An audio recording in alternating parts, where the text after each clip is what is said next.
ever find it interesting how the thing that you want the most is also the thing that you're the most afraid of? Why are we so scared of the things that we want, and what do we do about it? I'm going to get into that in this video. Before we get started, my name is Adam. Welcome back to my YouTube channel. I just want to let you know, for anybody interested, there are a couple spots left in my one-on-one coaching program. This is a very intricate, transformative program. There's a link to a call pinned in the comment section below. It's a free call. You can ask any questions that you want. There's no pressure on the call, but I highly recommend just getting some information if it calls to you a little bit. Okay, so I have noticed this pattern, and I'm sure many are familiar with this. Anytime I want something significant, not just like, like a new car or something, but like more deeply, there's this immense fear that comes with it. There's this sort of terror of going in that direction, even though at first I'll feel very excited about it. Why do we get so scared of the things that we want? Well, because we haven't yet grown into the space to hold them. And all of the things that aren't in alignment with that new version of us get prompted to the surface. They can hide when we're not going in that direction. And then we can go into our imagination within, we can fantasize about it, and we can feel it, and it can feel really good. But the point of life is basically to learn how to embody our fantasies, to learn how to make those feelings a reality. There's a couple different kinds of fear. There's like survival-based fear, where you're afraid you're not going to have enough money, you're not going to be able to eat, you're afraid of like physical pain or getting attacked. And then there's kind of the egoic fear that comes up when you're getting ready to expand. And it's tricky because the egoic fear will also trigger the survival fear, and it will kind of rationalize itself into making you believe that if you go in the direction of what you really want, you are going to actually physically and viscerally die. And that could be for a number of reasons. It could be because some of your ancestors did die. It could be, past lives where you went for what you wanted and you did die. That doesn't mean you don't listen to it, though. But there's two different kinds of fear. But you want to listen to those callings always, because if you're not going to be happy. You will never find your joy in life if you continue to avoid facing that fear. A lot of people, myself included, wish there were more than two options in this scenario. There's only two. We wish there was a third. The first is stay where you are and let it get worse. Stay where you are, live in the drudgery, live in the stagnation, be miserable, hate your life, hate your job, and feel somewhat safe in that zone because you're familiar with it. Or walk through this really intense fear to get to the other side of it and to grow. We all kind of wish we could just wait until the fear like dissolves or dissipates and magically releases. And all of a sudden, we have visualized ourselves into becoming the person we want to be and just can do all the things that we want to do, and there's no struggle, challenge, or problem. That doesn't exist. And so one of the things that you can do is to really come face to face with that option number 3 I described and understand it's bullshit. It will never happen.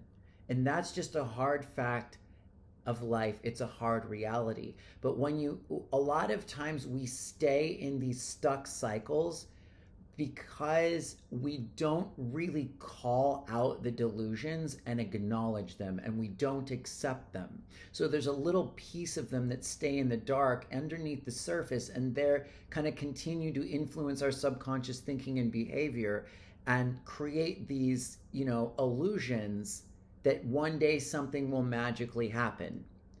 And then, we get into the law of attraction and visualization, and we interpret that information through that filter and delusion. And then the ego justifies waiting and doing nothing until it magically comes. Sometimes you just have to accept either I stay where I am and it gets worse, or I go through this fear. So the reason it's so scary is because in order to grow, we have to push through the layers of the ego and the layers of our trauma, the layers of our programming. Every voice and noise and message that told us we weren't good enough and we couldn't have it gets like rattled to the surface. It's kind of hiding in the dark before we take that step toward our goal. And it's kind of like, it's like something hiding in the closet asleep. When you open the closet and shine the light on it, the monster rears its head and it starts screaming at you. It feels worse, but you're actually closer to the goal when that happens. It's really important to understand that when the fear really starts to get rattled up, the next step is you expand through it and you dissolve it. Now, one of the best things that you can do is to create positive reference experiences with this phenomena, but that only happens when you take these leaps. Because if you take these leaps a few times and then you see that on the other side there's growth and expansion, you'll at least start to link the fear to the transformation. You'll still struggle because the ego just likes to keep coming back over and over and over again, and then it will start to tell you, well, the last time was a fluke, or you're not as good as you used to be, or whatever. It will come up with excuses always, but you'll at least have grounded a little bit of faith in the process. Because this is really what stops everybody. It's what stops everyone from going for their dreams. Something that's very helpful is to call out the fear. That's one thing you can do. Just acknowledge it. Sometimes just being like, I'm afraid, and feeling the fear helps. It's just a sensation, and it can really suck. I know I've lived in terrible, like crippling anxiety for almost my entire life, to the point where if I had it my own way, things are way better now, but I would have just kind of curled up in bed and never left. So just getting in touch with the sensation of the fear and working to sort of like the fear.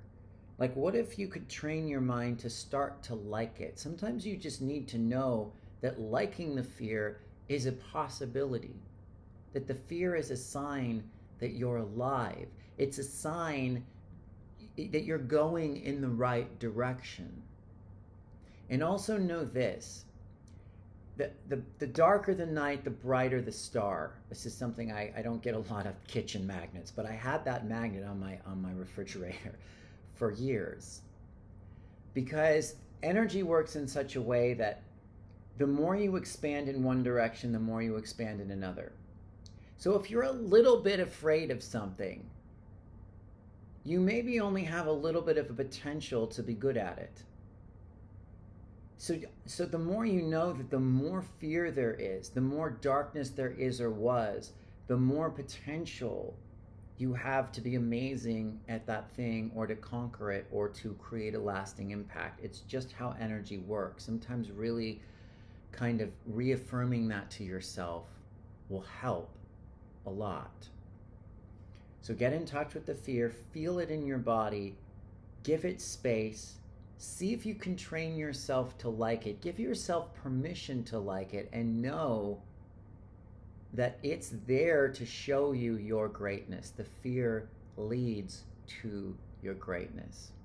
Oh, and the last thing that I will mention to really understand about fear, most of it comes out of the unconscious because we don't deeply understand ourselves well enough. Okay? And understanding yourself enough isn't going to take it all away. Some of it is just acceptance. But there is work you can do on yourself to mitigate it and release it as you also take action. If you don't take steps toward what you want, it will always be there. It will never go away. You're never going to clear all of the fear first. That's impossible. But something to understand is this. The vast majority of the pain that we all feel comes from the judgment that we have of ourselves for not meeting the expectations that we have of ourselves. We are the ones creating the pain. We think we're afraid of someone criticizing us. We're not afraid of someone criticizing us. We're afraid that we will agree with them if they do.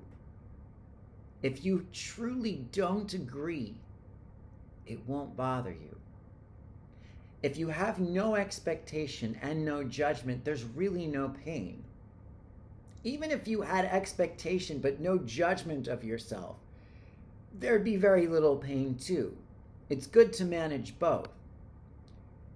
So if you take a step forward and you give yourself permission to fuck up and make mistakes and fail and just do the best you can and let go of what is going to happen, and regardless of what happens, you're nice to yourself about it,